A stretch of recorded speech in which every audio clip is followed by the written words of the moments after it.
اے ایمان والو، اسلام میں پورے داخل ہو جاؤ، شیطان کے قدموں کی اتباع نہ کرو، بے شک وہ تمہارا واضح اور کھلا دشمن ہے، اور اگر تمہارے پاس مضبوط دلیل آ جانے کے بعد تم پھسل جاؤ، گمراہ ہو جاؤ، تو جان لو اللہ تبارک و تعالی بڑا غالب ہے اور حکیم حکمت والا۔ آیت مبارکہ بالکل واضح ہے کہ اسلام ایک ایسا مذہب اور دین ہے کہ جو کامل ہے۔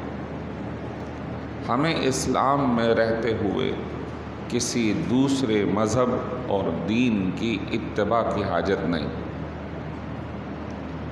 اور اس وقت پوری دنیا میں مختلف مذاہب موجود ہیں، لیکن اپنے خد و خال، اپنی تعلیمات اور اپنی حقیقت کے اعتبار سے جو تعلیمات اسلامیہ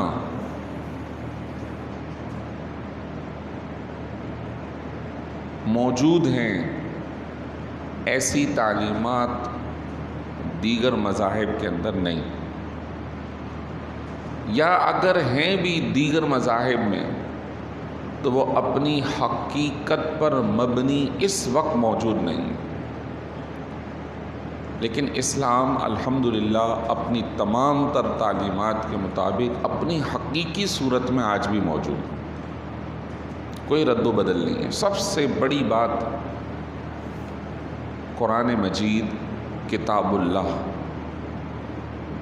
کہ دیگر مذہب عیسائیت اور یہودیت کے پاس بھی کتابیں موجود ہیں، لیکن جو لوگ جانتے ہیں وہ جانتے ہیں کہ مذہب عیسائیت کے اندر دیکھیں گے تو انجیلیں مختلف ہیں، نسخے مختلف ہیں،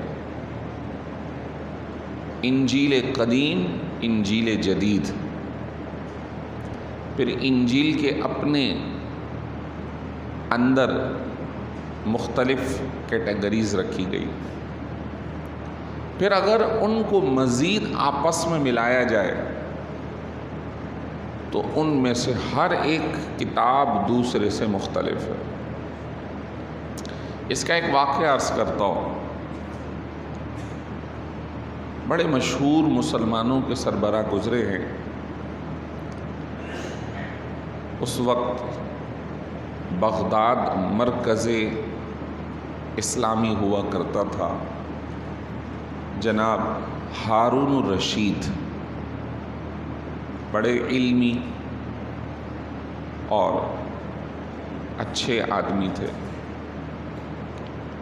مختلف علمی مجالس کا اہتمام، علماء کا خیال، اور مرکز اسلام میں سب سے بڑی لائبریری بغداد میں بنائی گئی تھی،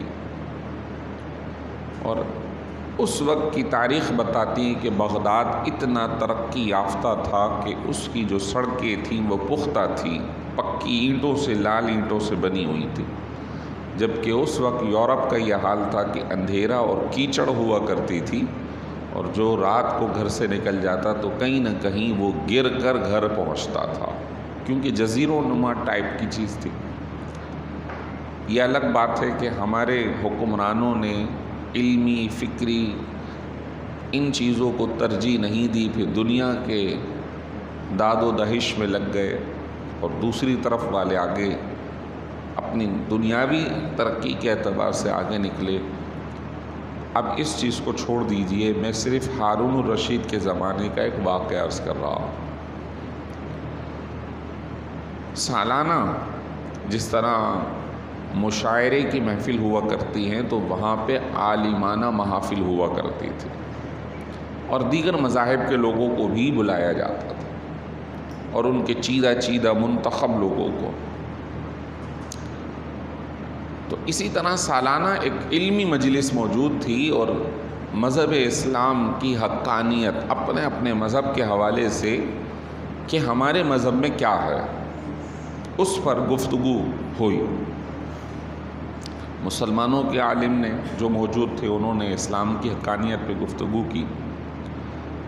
مذہب عیسائیت سے ایک شخص تعلق رکھتا تھا، اس نے عیسائیت مذہب پہ بہت ہی شاندار تقریر کی۔ اس کی زبان دانی بہت اچھی تھی، مسحور کن، لیکن بہرحال اسلام حق ہے۔ کس کی کتنی ہی اعلیٰ تقریر ہو، کتنے ہی وہ لوگوں کو اپنے قول میں، اپنی تقریر میں، اس کے شہر میں جکڑ لے، لیکن پھر بھی اللہ نے فرمایا ان الدین عند اللہ الاسلام، اللہ کے نزدیک اگر کوئی مذہب ہے قابل قبول ہے تو وہ اسلام ہے۔ اختتام مجلس پر ہارون الرشید کو وہ شخص پسند آیا، اس کو بلوایا اور کہا کہ تم بہت ہی پڑھے لکھے اور سمجھدار آدمی لگتے ہو، تم اسلام قبول کر لو۔ اس کو دعوت اسلام دی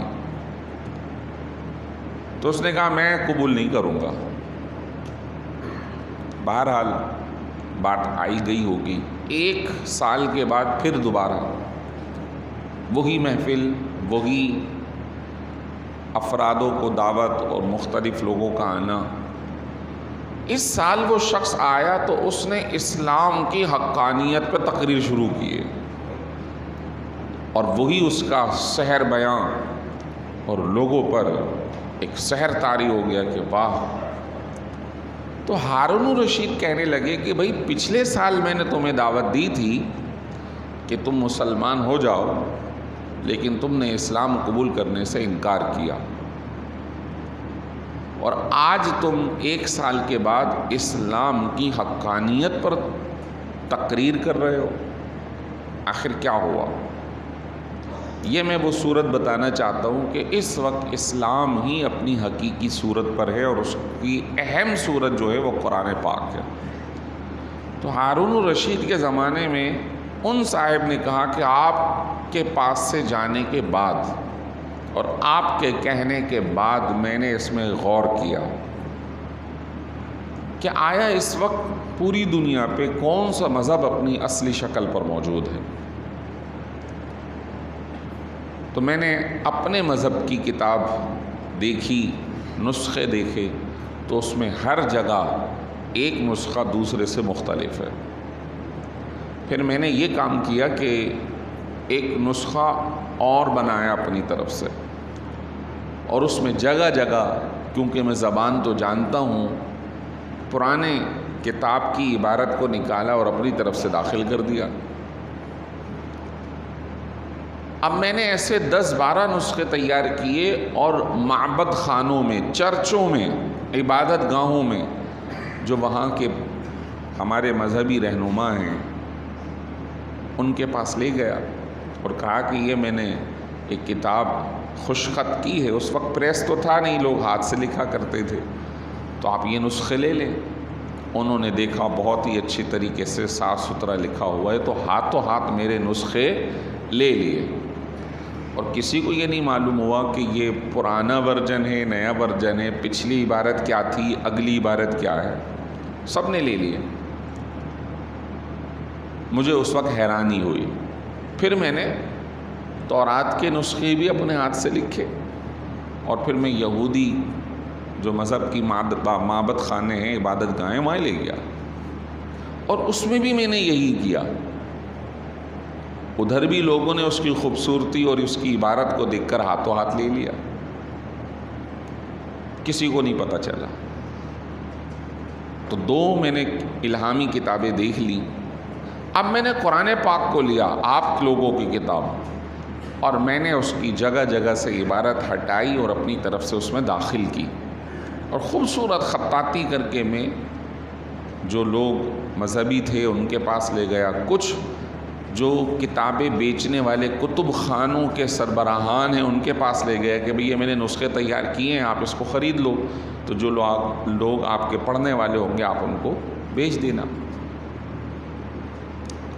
تو کہتے ہیں کہ میں نے جب یہ کتاب قرآن پاک ان کو دی تو انہوں نے اس کی جاذبیت کو ایک طرف کیا اور اس کی عبارت کو دیکھنا شروع کر دیا، پڑھنا شروع کر دیا، ادھر سے دیکھا ادھر سے دیکھا، اور جہاں جہاں میں نے اضافہ کیا تھا بہت ساری جگہوں کے اندر وہ اضافہ انہوں نے نکال کے میرے سامنے کر دیا کہ بھائی تم نے یہ عبارت یہاں پہ غلط لکھی ہے، تم نے یہاں پہ نقل کے اندر غلطی کر دی، یہ عبارت یوں نہیں، قرآن پاک تو یوں ہے۔ اور مجھ سے میرا کوئی نسخہ خریدا نہیں گیا۔ اس وقت مجھے معلوم یہ ہوا کہ الحمدللہ اس وقت دنیا پر اگر کوئی مذہب اپنی اپنی شکل میں موجود ہے تو وہ اسلام ہے۔ جو کتاب اپنی اپنی شکل حقیقی شکل پر موجود ہے وہ قرآن ہے۔ جب میں نے یہ حال دیکھا تو میں اسی وقت مسلمان ہو گیا، میں مسلمان ہو گیا۔ یہ اسلام کی حقانیت کی دلیل ہے کہ ہم الحمدللہ علی احسانہ اسی مذہب پر قائم ہیں، اسی دین پر قائم ہیں کہ جو اللہ کے رسول کو اللہ نے عطا فرمایا ہے، اور اس میں کوئی رد و بدل نہیں۔ اس کی بہت بڑی مثال یہ رمضان کا مہینہ ہے۔ ایک اور مثال، ہمیں حکم دیا گیا ہے کہ چاند دیکھ کر روزہ رکھو اور چاند دیکھ کر ہی افطار کرو، یعنی روزہ ختم کر دو۔ اب ختم کی طرف بعد میں آتا ہوں، پہلے دیکھنے کی بات کر رہا ہوں۔ ہماری عبادت کا اہم ترین مہینہ ہے رمضان، لیکن یہ رمضان المبارک اسی وقت شروع ہوگا جب اس کا چاند نظر آئے گا۔ اس کا تعلق گرمی اور سردی سے نہیں ہے، اس کا تعلق موسم سے نہیں ہے، اس کا تعلق ہماری خواہشات سے نہیں ہے، ہماری سہولت سے نہیں ہے، بلکہ ہماری خواہش، ہماری سہولت، ہمارا موسم سب کا سب اللہ کے حکم کے تابع ہے۔ حج سردی ہو گرمی ہو اپنے وقت پر ہی شروع ہوگا، جب چاند نظر آ جائے گا ذی الحج کا تو پھر اس کا مہینہ شروع ہو گیا۔ آپ سورہ توبہ پڑھیے تو ایک عبارت آتی ہے، ایک آیت مبارکہ آتی ہے، انما النسیء زیادۃ فی الکفر، یقیناً نسی کا عمل کفر میں مزید زیادتی اور شدت ہے۔ نسی، انما النسیء، یہ ایک اصطلاحی لفظ ہے، ٹرم ہے۔ کیا عرب کے لوگ یہ کیا کرتے تھے کہ اگر گرمی کے دنوں میں حج آ رہا ہوتا تھا تو اس کو کہتے تھے آپس میں متفقہ طور پر کہ بھئی 3-4 مہینوں کے بعد سردی کا موسم شروع ہوگا، جب حج کریں گے ابھی اس کے بعد والا مہینہ شروع کر لو۔ یا آپس کی لڑائیاں شروع ہوئی ہوئی ہوتی تھیں تو کسی نتیجے پہ پہنچنے کے لیے حج کا مہینہ آ جاتا تو لڑائیاں بند ہوتی تھیں، تو وہ کہتے تھے نہیں بھائی اب یہ والا حج والا مہینہ ہے، اس کو اٹھا کے ابھی 4-5 مہینوں کے بعد کر لو، ابھی لڑائیاں جاری رہیں۔ اسلام نے اس کو منع کیا۔ اب ہمارا جو مہینہ ہے یا ہماری جو عبادت کا وقت ہے وہ ہماری خواہش کے تابع نہیں رکھا گیا، یہ اسلام کی حقانیت ہے کہ ہم موسم کے تابع نہیں ہیں۔ اگر رمضان گرمی میں آ جائے تو مسلمان اس میں بھی روزہ رکھے گا، سردی میں آ جائے تب بھی روزہ رکھے گا۔ اب ہمارے یہاں 12 گھنٹوں سے زیادہ کا روزہ رہا، لیکن اسی اعتبار سے یورپ کے اس میں چلے جائیے تناظر میں، وہاں 20-20 گھنٹے کا روزہ رکھا ہے مسلمانوں نے، 20-20 گھنٹے کا۔ 6 گھنٹے کی فقط ادھر رات ہوئی اور بعض جگہوں پہ تو اس سے بھی کم، اور مسلمانوں نے روزہ رکھا، اور وہ موسم کے تابع نہیں ہیں بلکہ وہ اللہ کے حکم کے تابع دار۔ یہ اسلام کی حقانیت۔ اسی طرح بہت سارے احکام وہ اس بات کا ہمیں پتہ دیتے ہیں کہ اس وقت اگر دنیا پر کوئی مذہب اللہ کے حکم کے مطابق موجود ہے تو وہ دین اسلام ہے۔ اب ختم پر آ جائیے. تو اسی طرح ختم کا مسئلہ یعنی رمضان المبارک کے اختتام کا، چاند دیکھ لو تو روزے کو چھوڑ دو، اور چاند نہ دیکھو تو پھر روزہ رکھو. اب یہاں پر بات سمجھنے کی ہے کہ حکومت نے جو فیصلہ کیا وہ ہم سب کے سامنے ہے، اور وہ معتبر ذرائع سے نہیں ہے. ہم یہ سمجھتے ہو، محتاط علماء نے بھی یہی حکم دیا. اب سوال یہ ہے کہ شہادت پر فیصلہ ہوا ہے، تو شہادت کے اعتبار سے دو باتیں سمجھنے کی ضرورت ہے. ایک تو ہو شہادت اور ایک ہو اس پر قرینہ. قرینے کا مطلب ہے کہ اس کے شہادت کے صحیح ہونے پر حالات اور واقعات بھی اس کی تائید اور حمایت کر رہے ہوں. صحیح. اس کی مثال کوئی ایسا کام کہ جس پر شہادت دی گئی اور بظاہر وہ ممکن نہیں ہے.